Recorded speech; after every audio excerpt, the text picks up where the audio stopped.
Hi, today on the Real Food Traveler podcast, we're talking steak and pork chops, steakhouses specifically, and more specifically, we're going to be talking about Perry's Steakhouse and Grill. And my guest today is writer Ron Stern, who I have the pleasure of having as one of my writers on Real Food Traveler.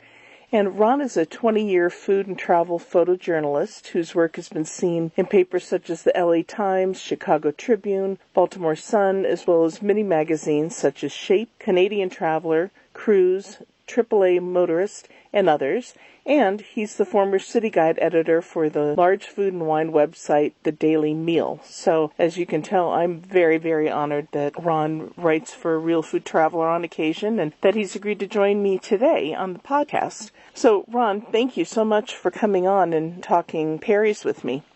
Sure, thanks for having me. Yeah. So Perry's, from my understanding, started out as a butcher shop way back when, before growing into becoming a steakhouse, which seems in some ways like an unlikely transition. But I think given how important the relationship was between homemakers and their butchers back when, to make sure you got the best cut and that they saved you the kind of cut you wanted for your Sunday roast or whatever, it does kind of make sense that a steakhouse restaurant would grow out of that. So can you tell us a little bit more about how you think that original butcher connection translates now into the dining experience? Sure. Well, a lot of the younger viewers or listeners actually would probably not realize that small businesses basically helped build this country. Back in the day, there was lots of them, mom and pops, and, they would get the whole family involved. And people would go to their favorite places to buy groceries or bread and meat. And this actually you can see very easily now in Europe if you go there. I mean, this is almost every neighborhood has something like this still, where you can find your best chocolate shop or butcher. And so it's very common over there, and everybody kind of had their favorite. So Perry's was a family operation. They got their start in southeast Houston. It was a family-run operation back in 1979. It was known as Perry's Butcher Shop and Deli. And in 1986, Chris convinced his dad, Bob, who ran the butcher shop, start adding a few tables, and, of course, that was successful, and it grew, and it ended up expanding. In 1993, they ended up launching Perry's Steakhouse and Grill, which has become wildly popular. They've got, I think, 18 locations across 7 states, and locations like Denver, Chicago, Birmingham, Miami, and all across Texas. So that's how they got their start. That's really interesting. I love it when another generation kind of sees a new path to take things, and when it works, obviously. Yeah. So, I know for me at least, and a lot of other people, when you hear steakhouse, it can be a little intimidating. You might think very stodgy, super expensive, where people go for big, corporate lunches or only special occasion places. When you went to Perry's recently, do you get that vibe from it? Well, no, and although I think that's a common misconception, people think it's going to be very expensive and, it's not affordable and that sort of thing. Perry's, to me, had a very comfortable, kind of laid-back Colorado vibe.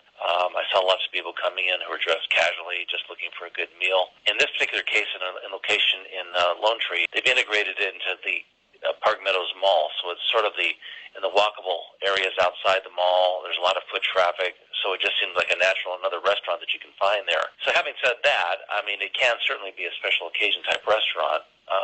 They have a slogan, which is kind of born from their roots originally, called "Rare and Well Done Every Time." So what that means is they basically go out of their way to meet any special needs. If you have a special occasion, like an anniversary, you can tell them about it. They'll give you rose petals on the table for it. There's free desserts on birthdays and things like that. So it can be a special occasion. But also it's a very convenient place for lunch or dinner with some really good deals. They have a bar in there called Bar 79, which is kind of a popular place for people to meet and have conversations. You can have a cocktail or wine. They've won the Wine Spectator Award consistently, including 2020. And also craft cocktails that you can get made with Colorado-type spirits. They have one that I tried. It was a lemon drop martini, and they made it with Breckenridge vodka, Breckenridge Distillery up in the mountains. So it can be a special occasion, but it's very common to have a nice meal there for affordable pricing, and you'll feel very comfortable and in that kind of laid-back environment, I think. That's good to hear. And I should mention, Real Food Traveler and I are based in Colorado, so is Ron. And so that's why he's referring to the Colorado location here and one of our wonderful distilleries, Breckenridge. So I'd imagine the vibe is slightly different in other cities, and that maybe you could ask the bartender if they have any local wines, beers, or spirits, if you want to be able to take advantage of a slightly local edge wherever you live, where you're visiting a Perry's. I did want to ask about tableside service, because in your article, which we have published right now in Real Food Traveler, you talk about the tableside service. Can you explain a little bit about what that means they're doing? And is it regardless of what kind of meat you order? Yeah, good question. So the tableside carvings that they have are only for dinner, typically, and for their pork chop, their famous pork chop, and also for their Chateaubriand. And so let me tell you a little bit about the pork chop, because that's kind of what really fascinates me about the place. Mm-hmm. So this pork chop that they have there, bone-in, it took them about 40 years to perfect this, okay? And the thing is huge. It's like, they call it 7 fingers high. And it is quite a large cut of meat. So it's a prime cut. They season it. They cure it. It's slowly roasted for up to 6 hours over pecan wood, and then it's caramelized. So when they bring it to your tableside, it comes on a sizzling hot platter. And the chef explains how they're going to cut it. So most people probably never even seen a butcher cut a piece of meat in their lives. So if nothing else, this will be the opportunity for them to see it actually being done. So they make several cuts, and they start with they call it the eyelash, which is the top portion, found above what is traditionally called the eye of the chop, and that's probably the juiciest part of the meat. Then there's the loin. Okay, so it's sort of like a fillet. And then it's followed by the final cut, which is the ribs, and that's sort of the fan favorite. It was mine, too. Very delicious. They top it off with garlic herb butter. It kind of has a sweet and tangy Christmas to it. I want to say Christmas. I meant Christmas. And it's large, so there's enough for 2 or 3 people, I think, at least, unless you're, like, super hungry and haven't eaten for a year. And I think it was fantastic. It's sort of, they're kind of known for that, so I would recommend that they get that if they go. That's really interesting, because when you first talked about tableside service, I was just thinking of that in terms of like this nice extra, that they do as part of the whole experience. But it hit me when you said that's hearkening back to their butcher shop roots, because there's definitely an art to how you cut meat, not just to put it in a serving size, but to get sort of the best out of it, tenderness-wise. So I hadn't even thought about that element. So it's more than just a fancy thing. It's a hearkening back to their roots. So that's pretty cool. Yeah, and I think most people, when you go to the store, you buy your meat in a package, and that's it. You take it home and cook it. But I don't think the majority of people now have actually seen a butcher taking a piece of meat and cutting it up in the various parts and knowing what those parts are. So if nothing else, it's probably a good educational experience too, to watch it in addition to being quite entertaining. Yeah, for sure. Because like you said, that was the way you did things. You went to the butcher shop and you asked for a specific cut. And so no, most of us are just spoiled. We just go to the store, buy a tray, it's all done up for us. So yeah. Now, when you went there, you were there to experience one of their specials. Perry's often has various specials, and this one was the Autumn 3-course special meal that is going on through the end of November, which you talk about in your article, and people can read more about that. And you ordered, and I was so glad you did, because the pictures are amazing, and I really wanted to hear about it, the famous pork chop, which you talked about a little bit. Why did you order that in particular? Well, they're sort of famous for that, and they actually call it the famous pork chop because it is so large, and it took them a long time to kind of perfect this recipe. I did order this once before by mail order, which I'll talk about in a minute or two, and was able to get it and try it ahead of time about a month or so ago, and it was so good I thought, okay, I want to get the full tableside experience with this, and it's also a good value for the Autumn 3-course menu. Normally the chop is about $44 by itself. Here you get it with an appetizer and dessert, and you get the whole thing for $45. So they have other specials too. If you go to their websites, you can find those. They're always running something different and kind of unique. So, but in this case, it was quite good, and I think it's probably good enough to turn a vegan into a carnivore. Well, and make us carnivores even happier that we are. Yeah. So if somebody's going to Perry's for the first time, do you have any tips for like what they should expect or something they absolutely have to order? Yes. People, I think, would really enjoy their grilled asparagus. That seems to be something that they're always talking about on social media. I've heard it. People say that it's like the best appetizer they ever had. So it's breaded, and then they fry it, deep fry it, and it comes to your table. So you can get the full size, it is a little pricey at $19, but you can also order half an order, which is about $11.50. It's seasoned, and it kind of has unique breaded taste to it on the outside, but it's crisp and juicy on the inside. So it's kind of a unique way to make asparagus. I don't think most people have ever tried it like this, and I thought it was fantastic. So I think that would be one thing. The other would be I mentioned the Chateaubriand before. Most people have probably never even heard of it, let alone tried it. And there's not that many places that you can order that and see what it's all about. So here you can, and that's another one that they carve tableside. Okay, and it's served with a truffle merlot demi-glaze, and then also a béarnaise sauce and a peppercorn reduction sauce, along with some steamed asparagus. And you can get either a 6 or 8 ounce version of that. So that was another one. Now there is one other one which isn't always on the menu, so a lot of times it's off menu. You might have to ask for it, but it sounds like it's usually available, and that is their Dover sole.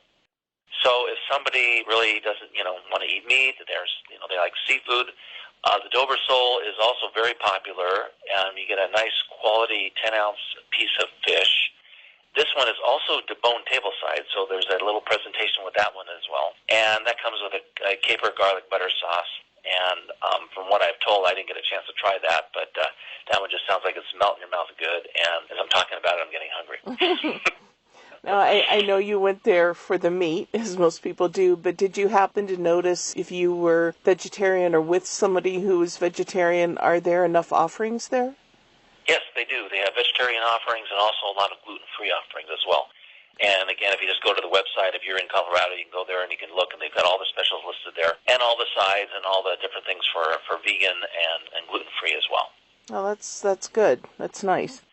So somebody goes to Perry's now, like if they have this special in mind, do they need to ask for it in particular, like a secret menu item, or is it pretty obvious that you can order that?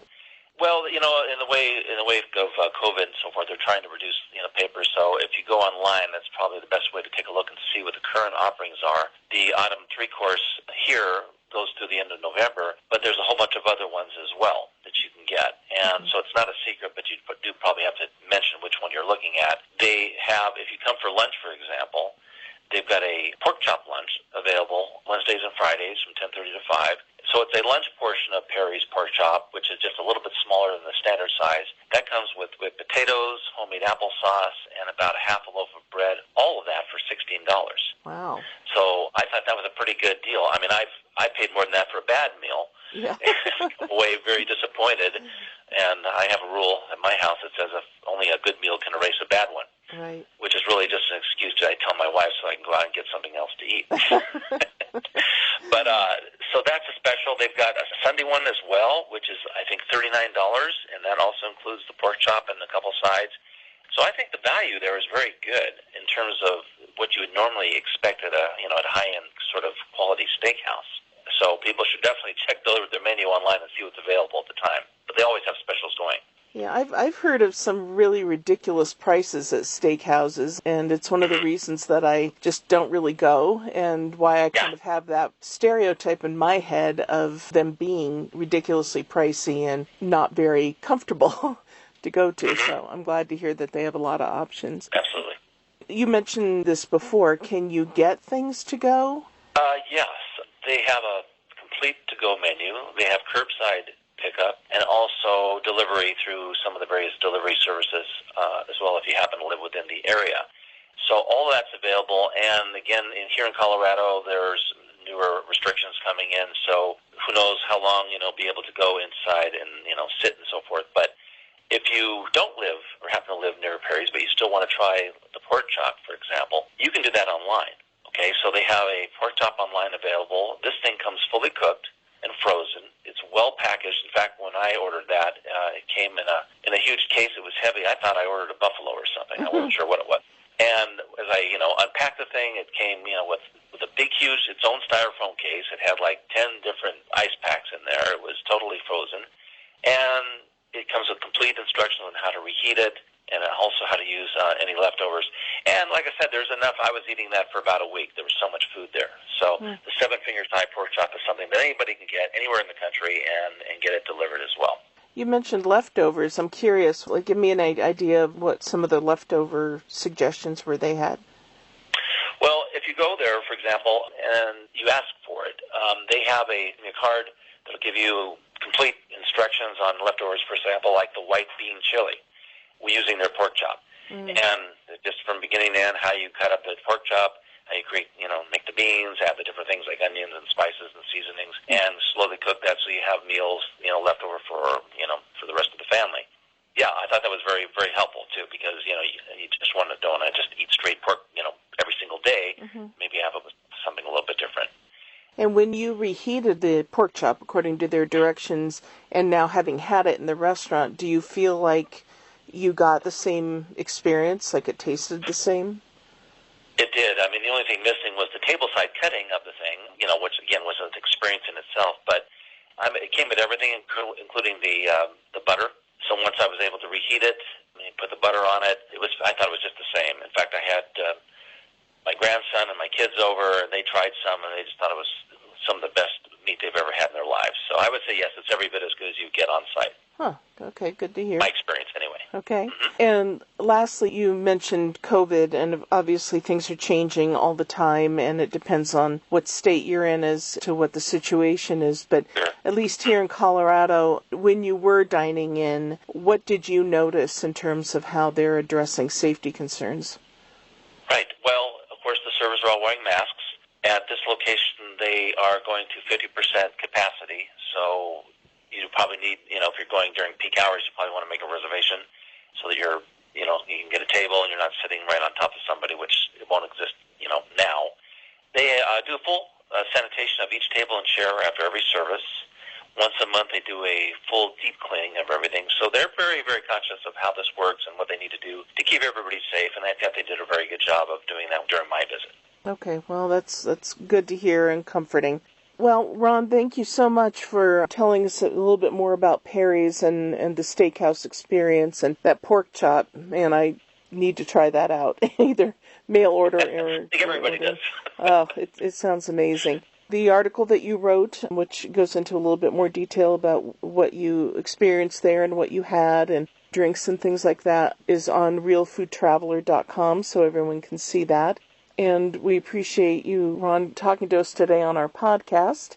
And if anyone wants to keep listening to our podcast, because we have quite a few and we're going to have a whole lot more, you can subscribe on iTunes, Spotify, Google Podcasts, and a variety of other podcast listening services. So just look for the Real Food Traveler podcast and you will find us.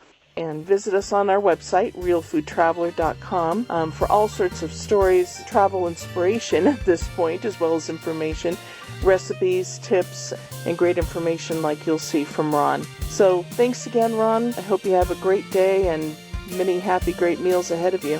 Yeah, thank you, Courtney.